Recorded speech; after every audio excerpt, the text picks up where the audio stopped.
جدیدیت کو پس جدیدیت کے تناظر میں سمجھا جائے، ماڈرنٹی کو پوسٹ ماڈرنٹی یا ماڈرنزم کو پوسٹ ماڈرنزم کی بائنری میں سمجھے۔ انسان کی پیدائش سے پہلے، اس کائنات کی پیدائش سے پہلے وہ یہ کہتے ہیں کہ ایک حکمت کار فرما تھی، اور وہ جو حکمت خالدہ ہے وہ انسان کی فطرت کے اندر بھی، اس کائنات میں بھی وہ کار فرما ہے، اور اسی طرح انسان کی نیچر میں وہ مدامی حکمت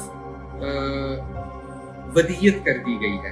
تو جتنے بھی مذاہب آ رہے ہیں وہ اس بنیادی یا اس بہت ہی پرینیل وزڈم کا ہی شاہکار ہے، یعنی ماڈرنزم سے پہلے جو کچھ بھی تھا وہ ٹریڈیشن تھا۔ تو وہ جو ٹریڈیشن تھا اس میں جو اسلامی روایت بھی ہے وہ کافی زیادہ ڈائنامک تھی، وہ بہت زیادہ متغیر تھی، وہ بہت زیادہ کریٹیو تھی۔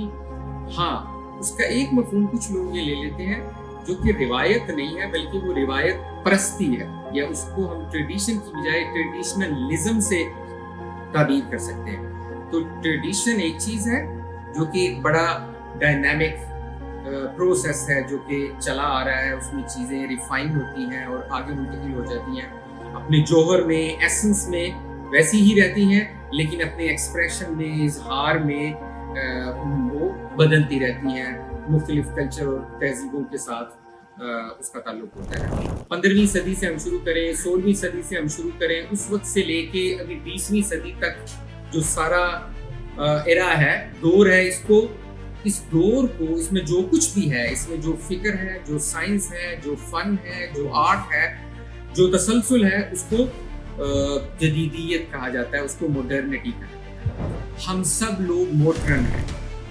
ماڈرن ہونے کا مطلب یہ ہے کہ ہم اس خاص ایرا میں جی رہے ہیں جسے ماڈرن ٹائم کہتے ہیں، ماڈرن ایج کہتے ہیں، ماڈرن کنڈیشن کہتے ہیں۔ اس سینس میں چونکہ ہم اس ایرا میں جی رہے ہیں تو ہم سب ماڈرن ہیں۔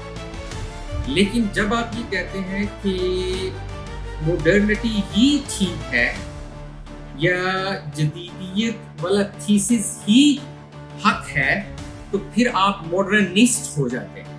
ماڈرن ہونا ایک چیز ہے، ماڈرنسٹ ہونا یا ماڈرنزم کا علم بردار ہونا، ٹھیک ہے نا، وہ ایک الگ چیز ہے۔ انلائٹنمنٹ ہوتی ہے جس میں یہ ماڈرنٹی مزید نچوڑ ہوتی ہے۔